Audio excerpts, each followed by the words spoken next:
like I tried to be a lesbian and every woman that I dated turned out to be a trans man and transitioned on me. I'm very open and out, but I don't tell every person I'm trans.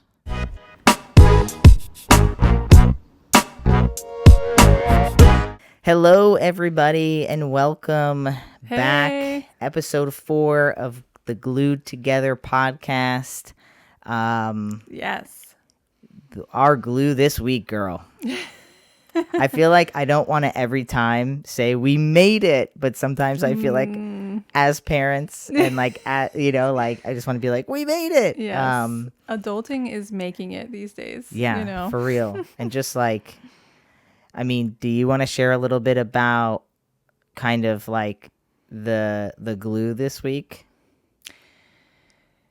Yeah.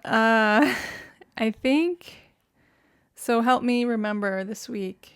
I'm just thinking even about the last 48 hours. So another week went by where on Monday we couldn't record, and Tuesday we couldn't record, and Wednesday we couldn't record. And now here we are on Thursday. Mm-hmm. And so I forget why on Monday. What happened on Monday? I can't recall either why on Monday, to be honest. I don't know if that's good or bad because I'm 36 and you're 39 and should probably be able to recall Monday. Right. But I'm blaming the last 4.5 years of like inconsistent sleep. Mm-hmm. Like they say, I know they usually say for mothers, but I think like we have co-slept, and so I mean, I'm not playing tit for tat, but I do feel like we both have lost sleep. Yes. But isn't it like 6 months of sleep in the first like 6 years or something? Mm-hmm. When you have a child, nobody quote me on that, but it's something like that. Wild. Yeah, it's something obnoxious that you're like, how are people alive? Like how is every parent actually still awake, right, and functioning? Either way, I'm blanking on Monday. I really can't think of it either. We're just ignoring it. They don't know what we did on Monday. We could make it up, but we're not going to do that. Okay. We're going to be honest and real. But no, I was just thinking about like a lot of the conversations we've had in the last few days since Monday, since we weren't able to do it on Monday for whatever reason that was just about how Jaylee and I have this pattern of perfection. And how we need things to be perfect, and how we set up, everything has to be set up perfect and be ready for us to even start something. And then when we start it, if it breaks one time, we're like, well, we tried. I can never do this. It always doesn't happen. I can't stay consistent. And what we have been pushing ourselves to do with the help of this podcast is like staying consistent, even if consistency is imperfect, right? So like last week we didn't record on Monday, and we were like, Monday is our record day. We have it in our calendar. We have the day that we're going to edit it. None of that has been true. We recorded Mondays twice, 50% of the time so far we've recorded on a Monday. So we're trying to practice this kind of newness of like, just because we didn't do it on Monday, just because we didn't get the episode out on Sunday, it's not about the perfection. It's just it's about sticking to it and saying we're doing a podcast every week and doing that podcast every week. Right. And it's been happening. It's just just letting go and allowing for the podcast to have its own timeline in which it is made and put together and edited and all the things.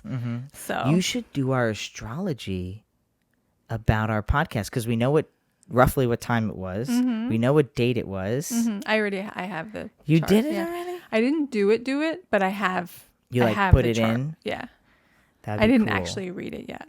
That'd be cool. Yeah. You know, it would be cool to read it maybe a year from now. Yeah, that would be cool. Right? Because it's like kind of already. First of all, can you tell people what a chart is? Because they probably don't. Maybe they don't know. So every moment, every beginning, or every event, or anything significant that happens has its own astrology chart. And so as long as you know the time that it happened in the day, like you can kind of read the energy of what was going on, and usually it will make sense and support whatever is going on.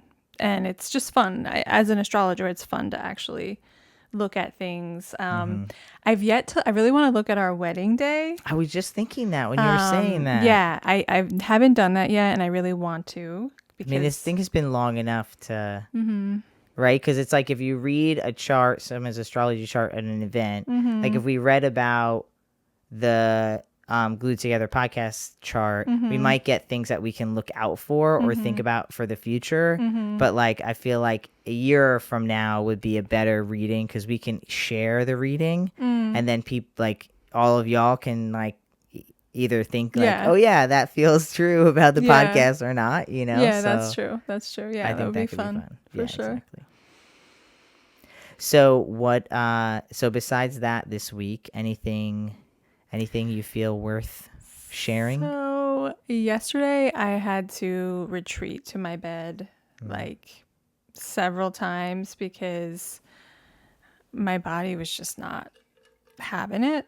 My body was just like, we need to lay down. I'm giving you all these signs and signals that you're not doing what you think you're doing today. And so I had to like over and over just kind of like get myself there and surrender to it and allow for my day to become what it was meant to be, which was really just me watching The Good Witch in bed, waiting for Aiden to be able to watch another episode of Sweet Magnolias. The Good Witch for like the gabillionth time. I don't even know how many times you've watched that show. I'm a person who, like, if I'm watching a show I haven't seen before, I like subtitles.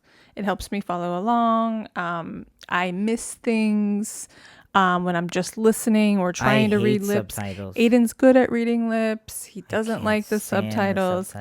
And so he's like, why don't you have the subtitles on Good Witch? I'm like, and he's like, is it because you know the words to Good Witch? And I was like, that there's probably some truth in that. Like, I know what's going on. I know what to expect. Yeah. I've seen it many times. It's like my comfort show.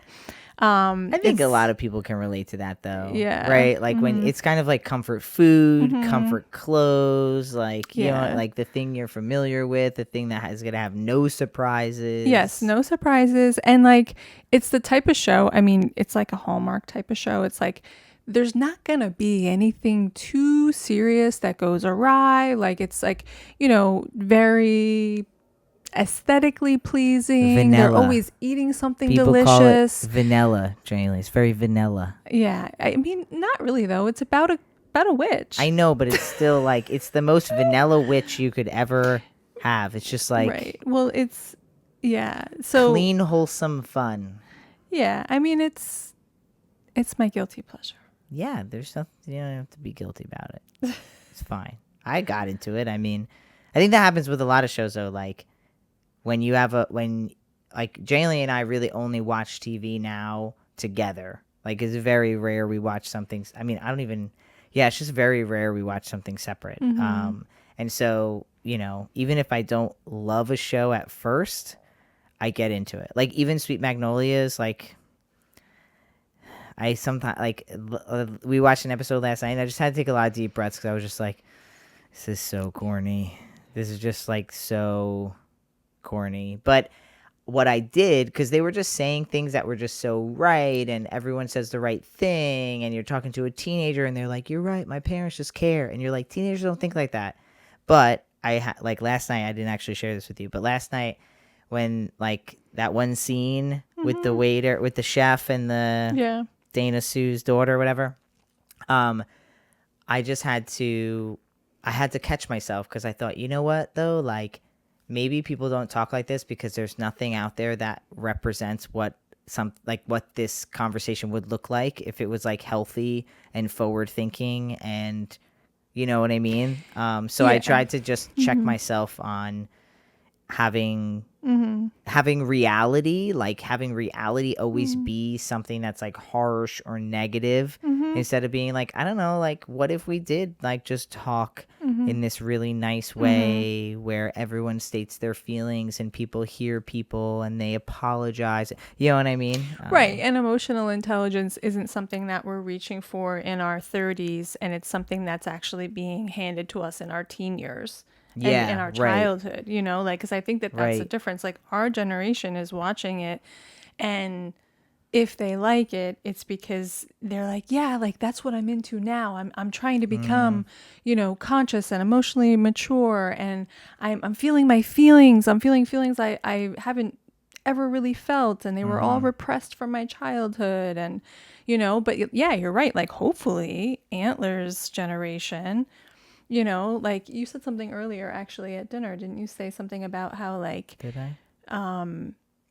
like fathers of this generation are like spending Mm-hmm. more time. Go ahead, say. Yeah. I just saw something pop up that said millennial fathers are spending m- th- 3 times the amount of time that um their father spent with them, and it said in I forget the exact date. I think it was like 1983 or something. 43% of dads said they had never changed a diaper, and like today, only 3% of dads say they have never changed a diaper. It's a big, And I big think, difference. yeah, no, I think dads are. I think it's such a different. It's so different with dads now. Mm-hmm. Even like the. I don't know how to say this in a really like non-judgmental way, but even like the very like the alpha dads, Mm-hmm. like the Mm-hmm. manly man dads, Mm-hmm. even they what I like when I hear them speak, they do speak the importance of being time with your kids and Yeah. being Mm-hmm. supportive, even if they're very stuck in like traditional roles Mm-hmm. of masculinity and femininity and mom and dad and stuff. They still do express how important being with your child is Right. as a dad, Yeah. so Mm-hmm. I think that that's definitely Yeah. cool and something that's changed. Yeah. Yeah. But yeah, I Definitely. think that you're right with the,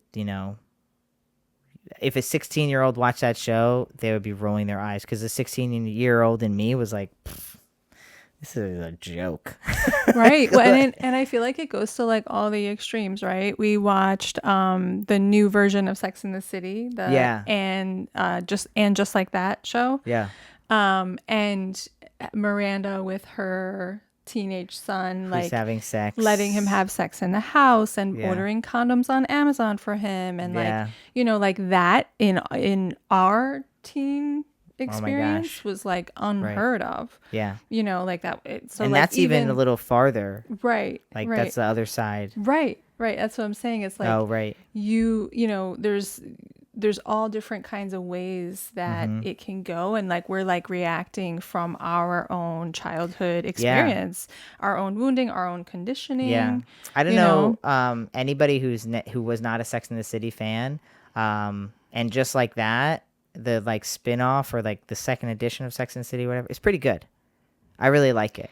I mean, it's still, it's not perfect, but I like what they're trying to do because that generation that watched that show is an older generation now who I think have actually turned their face, like turned cheek away from this Right. new version because there's a lot of tons of queerness and just, I like it. So Yeah, I mean, yeah, it's everyone's got their own flavor, but I yeah, really like it. So if yeah. you were interested, you should maybe at least just check it out. Yes, they've really done a lot in evolving the show Yeah, they've been in trying. terms of inclusivity, Yeah, and you know, yeah. so I know that it's always hard though with shows, right? Like, cause some shows, I think I just read something that Seinfeld was running on a loop or something on YouTube or something, and like AI took it down because it was deemed like hate speech or something like that. Just kind yeah, of saying that a lot of the shows that we grew up with yeah. are not okay. Yeah, I mean, think about Friends. So we I used to watch know, Friends every all the night, time. and somewhere it didn't take very long, like in our relationship, to Yeah.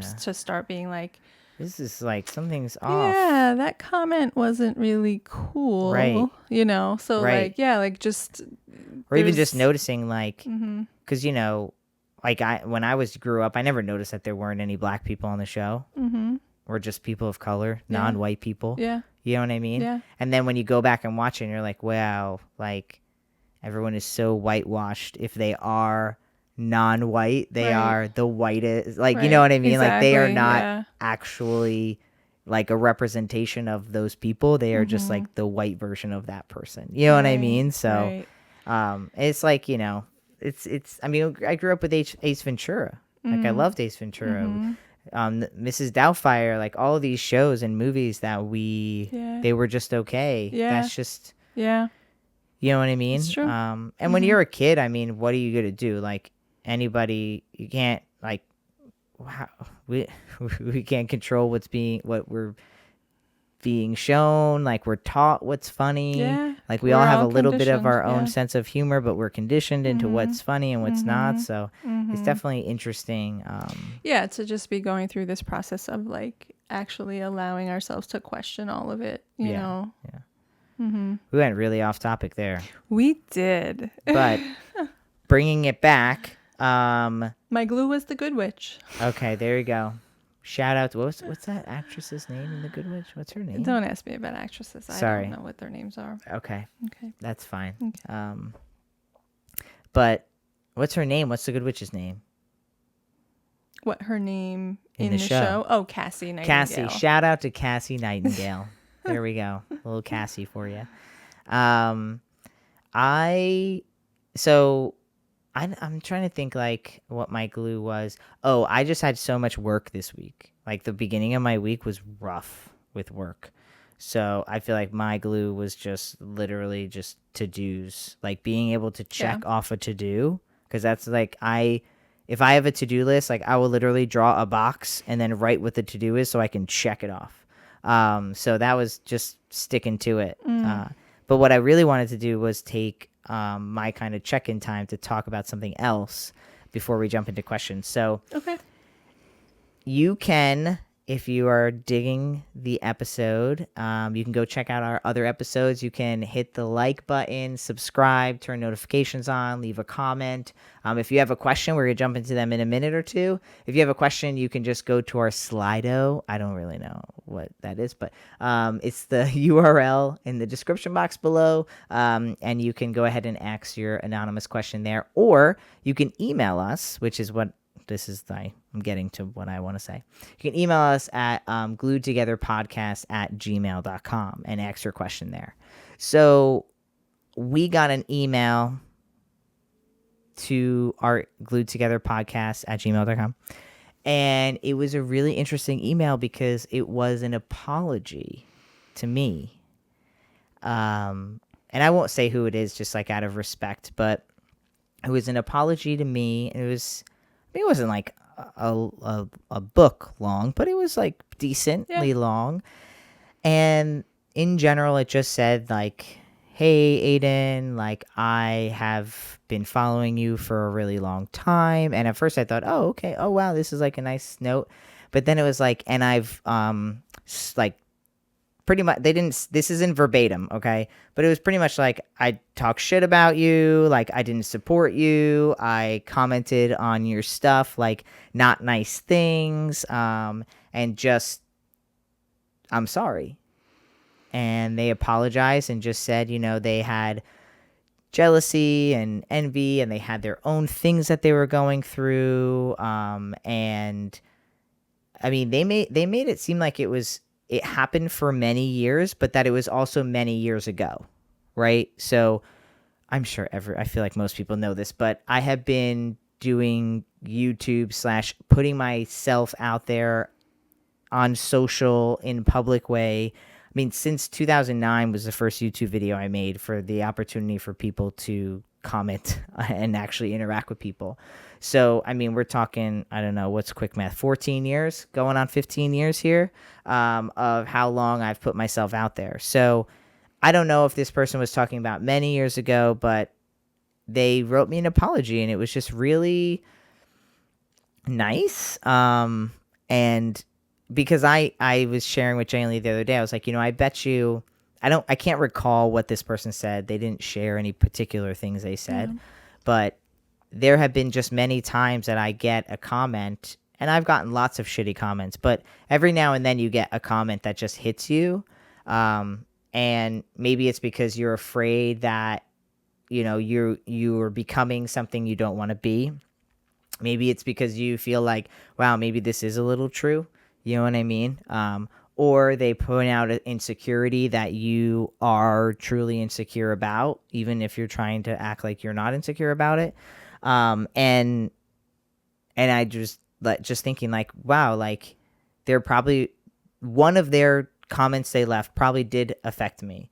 And it probably did make me feel like shit for a whole day. And it probably did like throw off, because I used to like get a bad comment or bad email and like it would throw off my whole day. Back when I had back when it could throw off my day. Now I'm just like, I gotta go. I got shit to do. But you know, so I felt like that was something that was really meaningful. And even though I don't know exactly what comment that person said, I don't know when exactly it was, I don't know this person, it still felt meaningful and meant something to me to, you know, have someone apologize for being shitty. And you know what I mean? And it reminded me that most times when someone is shitty to you, it's not really about you. Yes. You are a reflection of them in whatever capacity that is, you know? So yeah, it was just like a nice reminder and something that I wanted to share, because I feel like everyone gets hate online. You don't have to be famous, an influencer, or whatever. Like most people are like getting some type of shitty something, at least at some point, you know? Like the great thing about social is that, you know, the shit just kind of goes on everyone. Everyone gets a little sprinkling, you know?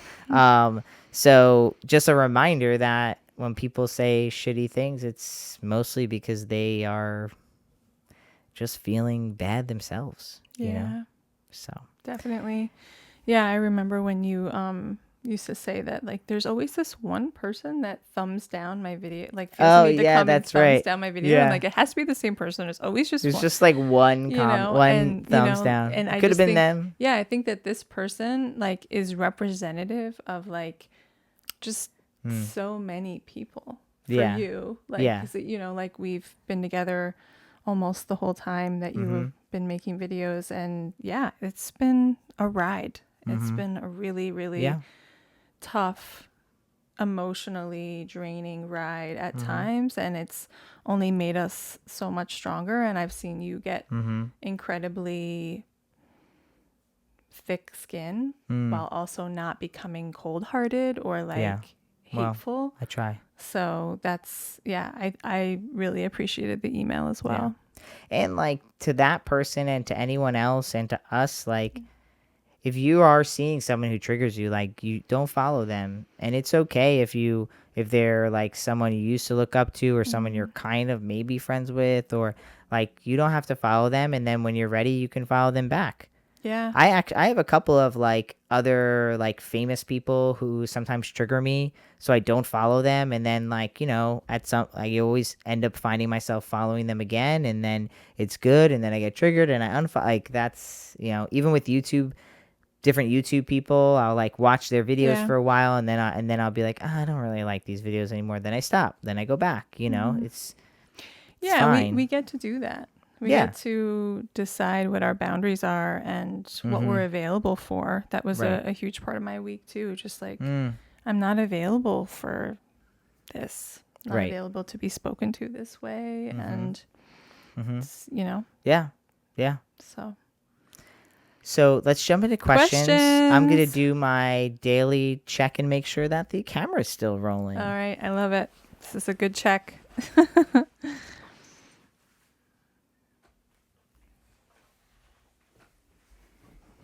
All right, we're good. All right, hit me, baby. So question number 1, loving what you folks are doing. Also, you're definitely handling the interruptions well and getting right back on track. I've been listening. I literally just interrupted us. I know. Thank you very much. I've been listening to it in blocks over a few days, really diving deep and being present with you both. Aw. Oh, that's sweet. Yeah. Any advice for stopping the cycle of checking up on an ex's social media? Ooh. I went through a contentious divorce after years of a narcissist abuse, and yet I still find myself seeking out their social media certain days, almost an attempt to re-trigger myself. Breaking out of the high-low cycle of abuse has been really hard. I don't want to feel so stuck on them anymore. Yeah. Well, first, love to you. Yes. Right? Yeah. Sounds like... So first, we're totally making all assumptions, but I feel like that's just a disclaimer.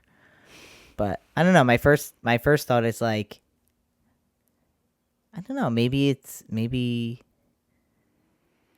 I don't know. Maybe like you miss them.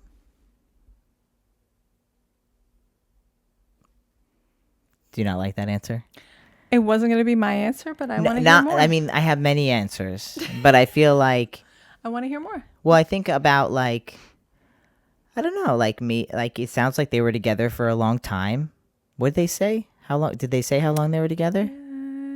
It just says that contentious divorce after years of narcissistic abuse. Yeah. So I mean, I feel like, there's just a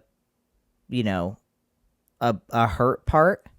You know what I mean? Like a hurt part that might miss them. I don't think that's a bad thing. I think it's okay to miss someone and know that that's not a good place to be.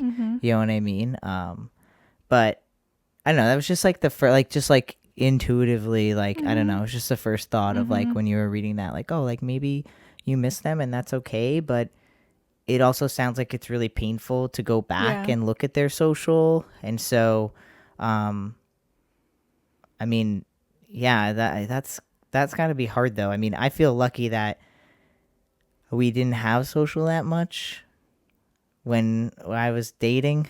Breaking up was easy in the 90s. Yeah, exactly.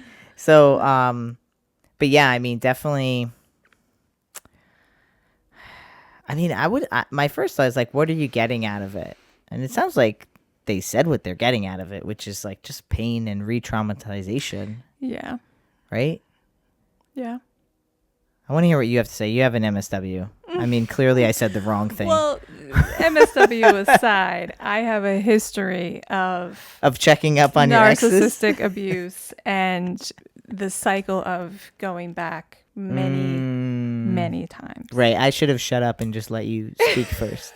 You should just say, babe, this one I got it. You could tell me that next time. When you said you might miss them, the first thing that came to mind is yes, and it doesn't mean that it's a healthy missing, right? Yeah, it's right. Like, we get so used to being around a certain person, and we get so used to being treated a certain way that when we're out of it, a part of us like romanticizes what it was. And all of a sudden you're wearing these like rose-colored glasses about you're looking back at the social media of the two of you or the photos or whatever it is, and you forget, you deny, you don't want to re-traumatize, you don't want to feel what it really was, and so I think for many people in these situations, it can be really hard to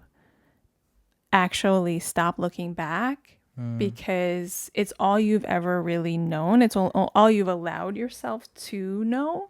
It's all you've been available for in relationships, because typically when you're in these types of relationships, it's not the first one you've been in. And if it is, then, if you're not willing to heal and do the emotional work of like feeling that pain all the way through and actually healing that trauma, it can be so hard to end the cycle and be with someone that doesn't re-traumatize you, right? It's like the trauma's in your body, and they're like the button that triggers it, but they're not going to be the only one that does. And so it's up to us to get the trauma out of our body and actually feel it. And you have to do that in a safe place with someone that can support you. But I do think that the social media, it is sort of a cycle that will continue if you're not willing to be painfully real with yourself about what that relationship was.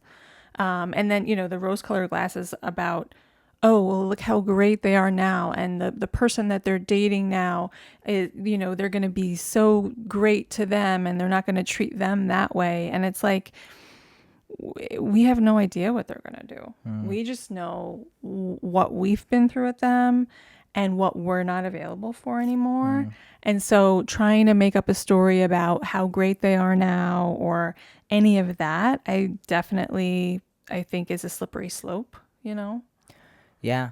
Do you think that it's almost, the trauma is almost like a familiar feeling where like if you go a certain amount of time without feeling the trauma, it's almost like you're so used to feeling trauma at like, and so it's been 2 weeks and you felt no trauma and your body's almost like, I don't know what to do when there's no trauma. So I'm going to go and go to the trauma. And like subconsciously, right? Like I don't think anyone's ever like, I'm gonna go to trauma today, right? Like, but just like a subconscious like desire, like an addiction, right? I think I think they said the word addiction or something, like just that, like, oh my gosh, like I don't know what it is to have 30 days of peace, and I'm on my 20th day and I'm freaking out because I'm not like, I'm just so not used to this. You know what I mean? And social is so easy. I mean, it's just so easy. And like, it's always there. Like you have to constantly say no to it all the time. It's like you could literally say no. I heard a great example one day, about like was it willpower or something? I forget what it is. But the example was just like, you have to constantly say no. It's not like, okay, you know what it was? I'll be honest. I was going to try to find a different example, but I'll just be real with you. So when I was going through kind of like my eating disordered eating recovery and stuff, my therapist was saying, it's like a bowl of M&Ms, and the M&Ms are in the middle of the bowl, and you have to pass those M&Ms 40 times a day because they're in your house, right? And because it was like about binge eating for me, right? So it was like every time you pass that bowl, you have to make a choice, like, I'm not going to eat the M&Ms. And then you pass the bowl. And then you pass it again. I'm not going to eat the M&Ms. So by the end of the day, you are at like fatigue of making the choice to not eat the M&Ms. And when you're at fatigue, you just put your fucking face in the bowl and you inhale it like a vacuum. You know what I mean? And like, we were trying to work through my binge eating and like, why am I like that? Like, why am I restricting? And then me wondering, well, why did I binge eat? I don't understand. And it's like, well, maybe because you're exhausted. Like you have fatigue of making the choice of not eating or whatever it is, right? And I think of my phone like that. Oh, my phone's right there. Hi, phone. I think of my phone like that. Like your phone is there all the time. You have to make the choice 1,000 times a day to not check the other person's social. So, of course, by the end of the day or after 2 days of actively really not doing it, you're just like, it's not like cigarettes. You just throw the cigarettes out and then you have to get into a car and go buy the cigarettes and pay for the cigarettes and open this. It's like, no, like it's right there in your phone. And at any moment you can check, and you have to make the choice not to thousands times a day. So like, I wouldn't be surprised if the time that this person is checking is like at night, maybe, like, you know what I mean? When you're exhausted. And you don't have the willpower. Yeah. You don't have, like, I definitely think that's true. I feel like trying to identify like when you're most vulnerable to it and figuring out a plan around that time, right? Because or I mean, I think just, I think just figuring out, I mean, it's just that willpower of like reminding why you don't, like why you shouldn't, you know what I mean? Yeah. So, or maybe I at one point, it was towards the end of my journey with this abuse, I wrote all of the most horrific things that this person did to me on a piece of paper. I folded the paper up and I would keep it in my bra. And so when I would have like a desire or a trigger to reach out to them or check the social or whatever it was, I would pull that out and read it and remind myself, this is why. This is why you don't put the rose-colored glasses on. This is why you're not going to be convinced that this person is in any way changed, regardless of what they say. And so that was what I did that helped me. You have to find what helps you, and there's no limit to what that can be if it's gonna help you. I mean, I had paper in my bra every day and I pulled it out, it worked, but you just, you gotta identify what goes on for you and what your vulnerabilities are, and when you need support, like what finding someone else to look at on the social, or making I don't know what harder. social it is, deleting that social and maybe only sticking to another social. Yeah, making it harder for yourself to access it, I think is a good thing too. Not expecting yourself to just go cold turkey and be perfect, I think is huge. Yeah, like maybe just having goals, right? Like start with that. Like this week, I'm not going to do it.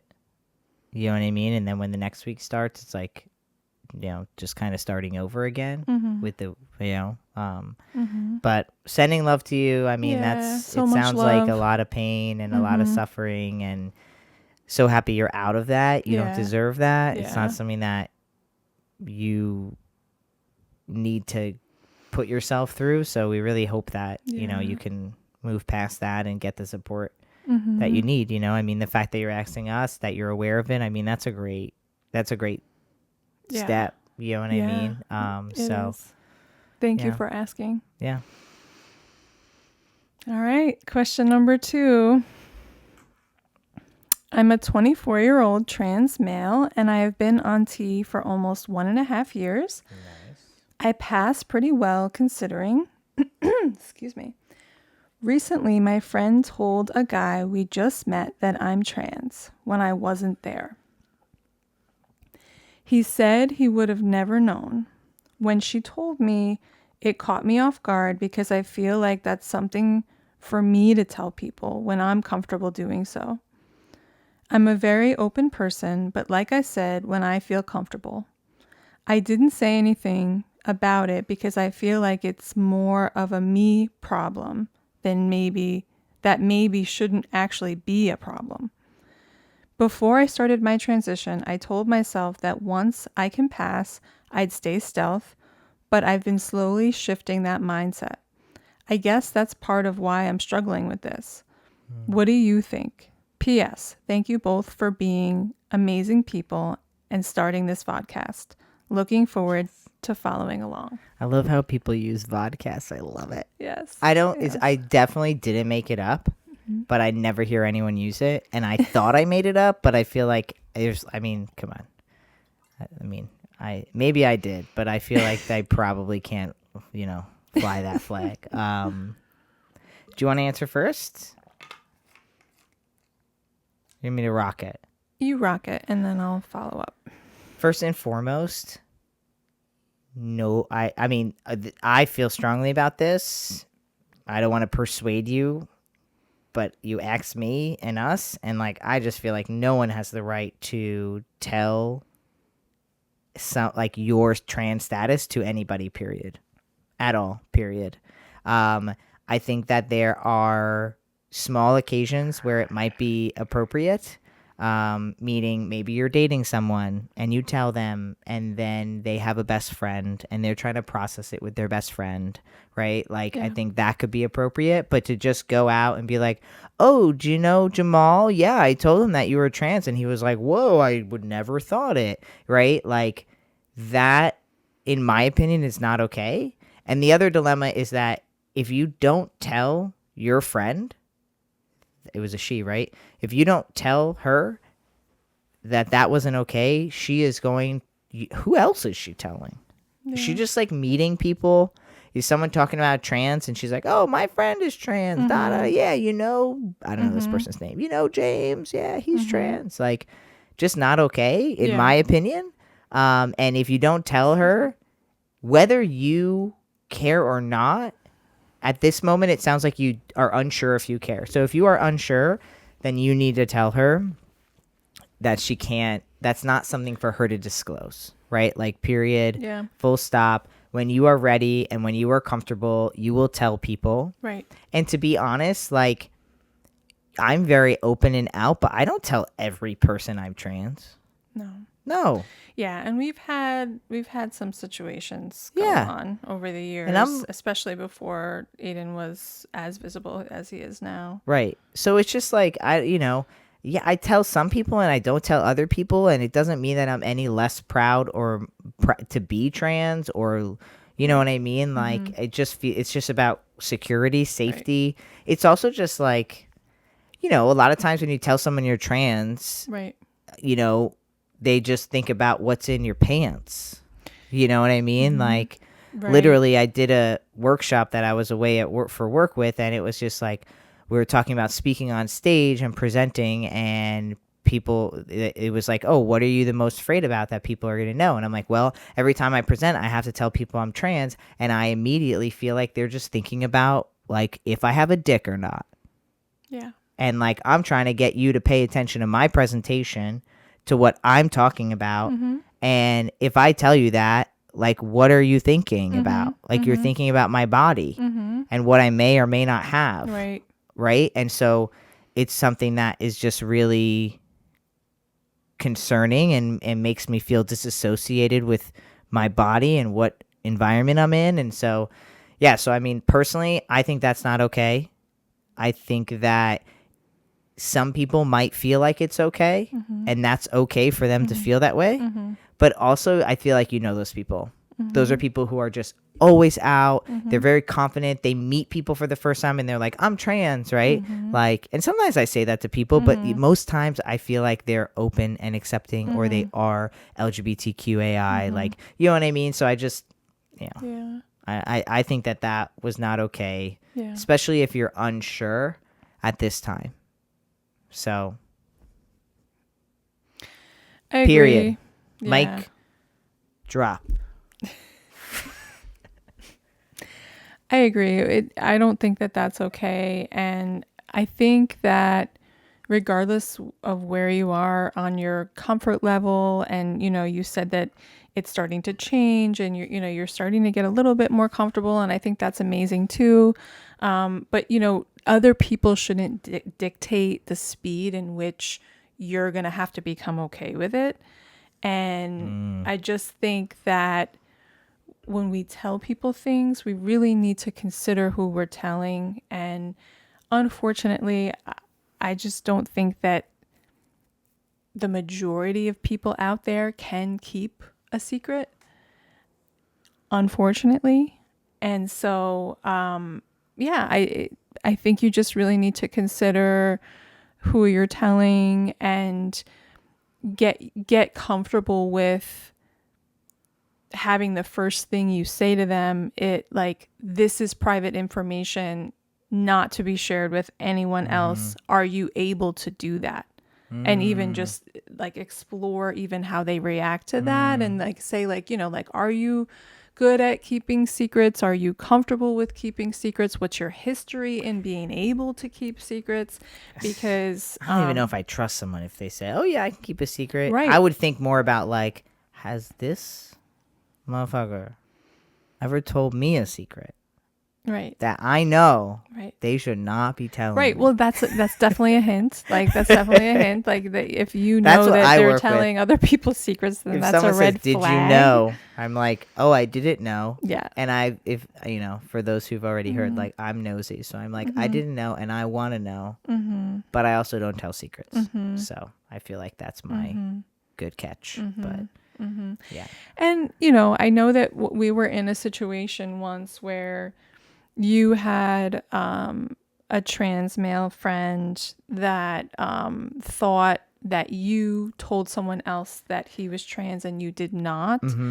And the person made their own guess and assumption based off their friendship with you because you had disclosed your trans status. Yep. And then I was super close with this other person, so they just assumed. Right. They assumed that you told and you didn't actually tell. Yeah. But I think that that's another thing. Like if you're friends without trans people, that can be information that people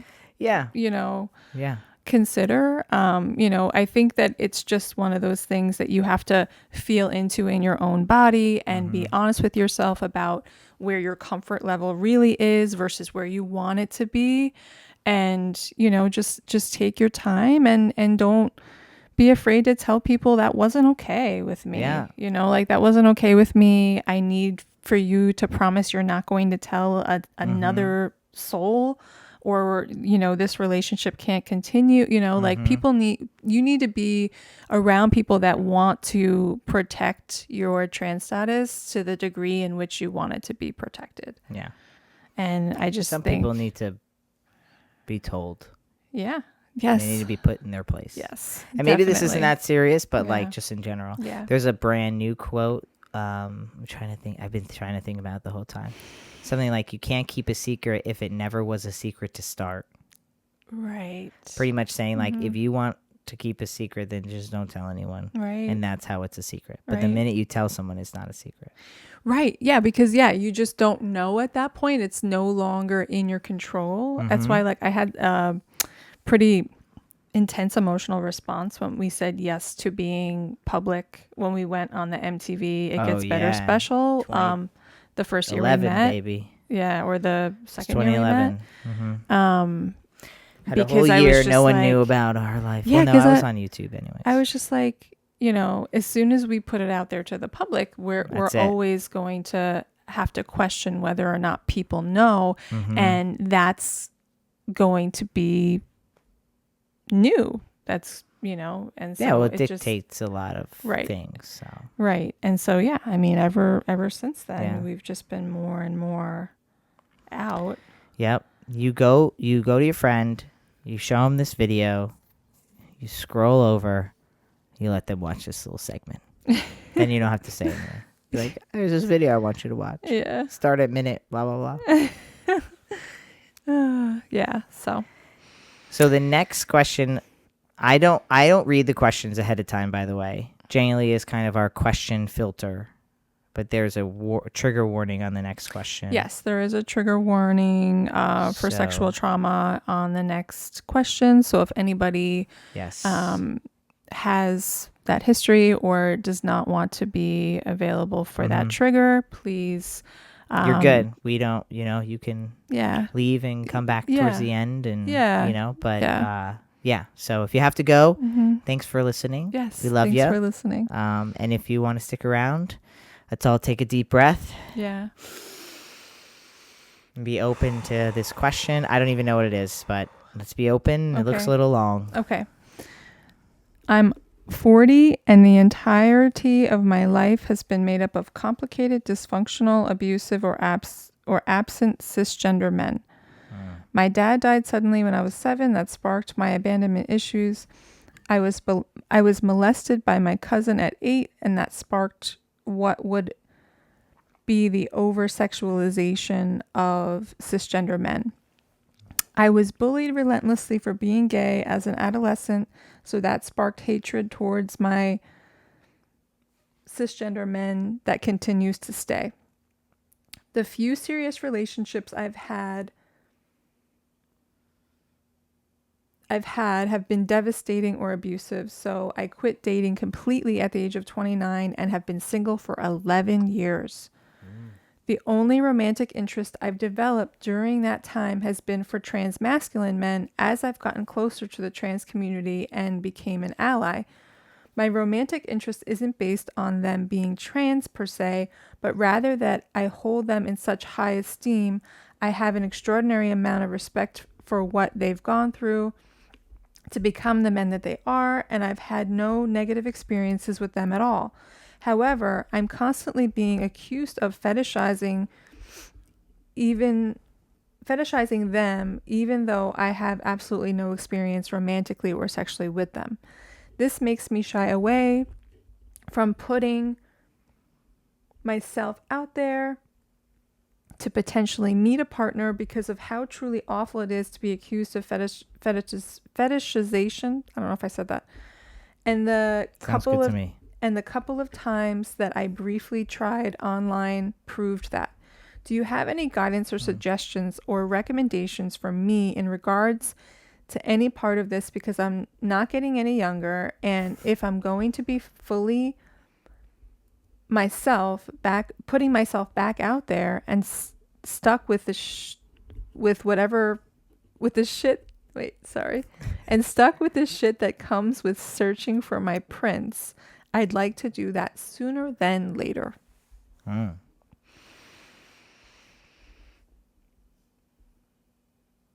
don't know. My fear is that whoever asks this question, I'm going to tell them that they're not fetishizing. But what if they are? Mm-hmm. Right? Because I don't really know. Mm-hmm. And I feel that way because of the one line in there that you read that said, like, the small interactions I've had with people online have told me that I am how the hell do you say that word? Yeah. Fetishizing? No. Fetishizing. That doesn't even sound right. But like that I hesitate, and this is just my honest answer. So if you wrote this, I'm not like, there is no ill will here. I'm just trying to be honest because I feel unsure about the full context. And I'm not sure because it's like, are you choosing trans men because you just feel safe with them because they don't, not all of them, but there's a percentage of them that don't have a penis? Like, I don't know. I feel a little unsure about the answer to this question. But what I will say is that not all people who choose to or feel sexually attracted to and romantically attracted to trans men are seeing them for a fetish only. I think that some people just like trans men, hey, and that's not a fetish. That's actually just a preference. Because most people who also have dated who do say, oh, well, I really like trans men, have dated other people before. You know what I mean? It's just like any straight person being like, a girl being like, I really like tall guys. It's like, yeah, and like that, and you see them date short guys. You know what I mean? Or I really love blondes, and then they date brunettes. So I feel like there's like the like, oh, this is what I like, and this is when I look at a lineup of people, I'm like, oh, I like this person, but that doesn't necessarily always mean that that's the only person they'll date, but so yeah, so I feel unsure about this question. I think that maybe that's a question for you to ask yourself, is like, do I really like this person, or is it just that the chances of them not having a penis, or they weren't born with a penis, maybe is the way I should say it. Like, they were like, does that make me feel more comfortable with them? So now I'm opening up. I don't know. Do you see where I'm struggling to really give an answer? Because what I don't want is like, I don't know if they are or not.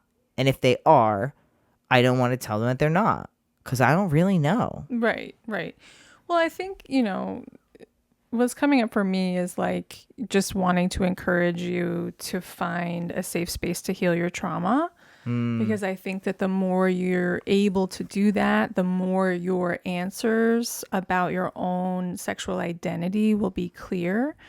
And, sexual identity is a spectrum. I feel like, I feel more and more confident in mine, the older that I get. But at the same time, it's still just a spectrum, and everybody feels differently about that. And like I'm like one of those, like, I tried to be a lesbian, and every woman that I dated turned out to be a trans man and transitioned on me. So that's what happened to me. But it just, and now to this day, like now I'm like, yeah, like I like trans men, like, because I've been around the block and I tried to be a lesbian and it didn't really work. So you tried to be straight too. I mean, yeah, right? You dated a straight guy. I didn't try as hard at that. Well, girl, even I tried to be straight. You know what I mean? Yeah. That's so funny. yeah, I encourage you to find a safe place to heal and explore yourself and your own identity, and don't be so attached to what it needs to look like, because I would say also to just go make some friends.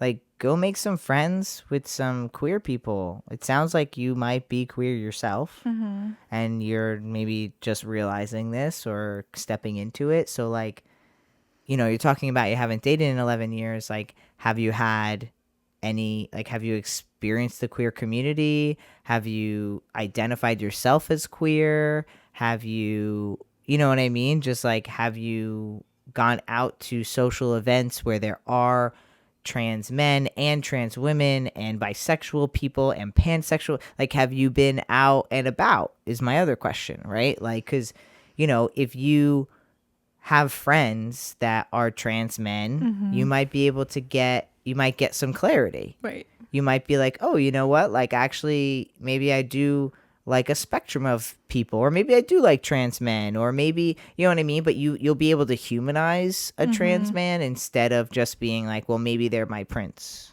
You know what I mean? So, yeah.